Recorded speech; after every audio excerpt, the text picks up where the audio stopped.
கவலையோடு இருக்கிறீர்களா? பாரத்தை யாரிடமும் சொல்ல முடியாமல் சுமந்து கொண்டே இருக்கிறீர்களா? உங்களுக்கான இன்றைய காட்ஸ் கிஃப்ட் சங்கீதம் 55:22. கர்த்தர் மேல் உன் பாரத்தை வைத்துவிடு, அவர் உன்னை ஆதரிப்பார். நீதிமானை ஒருபோதும் தள்ளாட ஒட்டார். யாரும் எனக்கில்லையே, ஆதரவற்று போய்விட்டேனே என்று கலங்குகிறீர்களா? பாரப்பட்டு கண்ணீரோடு நிற்கிறீர்களா? கலங்காதீர்கள். உங்கள் சுமைகள் பாரமெல்லாம் கர்த்தராகிய இயேசு கிறிஸ்துவினிடத்தில் விட்டுவிடுங்கள். அவர் உங்களை ஆதரித்து விசாரிக்கிறவராயிருக்கிறார்.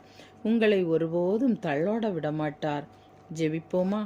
அன்பின் தகப்பனே, யார் யாரெல்லாம் இந்த நேரத்தில் துக்கம் நிறைந்தவர்களாய் உம்முடைய முகத்தை நோக்கி பார்க்கிறார்களோ அவர்களை கண்ணோக்கி அவர்கள் பாரத்தை மாற்றிவிடும் சுவாமி. அவர்களை கைவிடாமல் உமது இரக்கத்தினால் முடிசூட்டும்.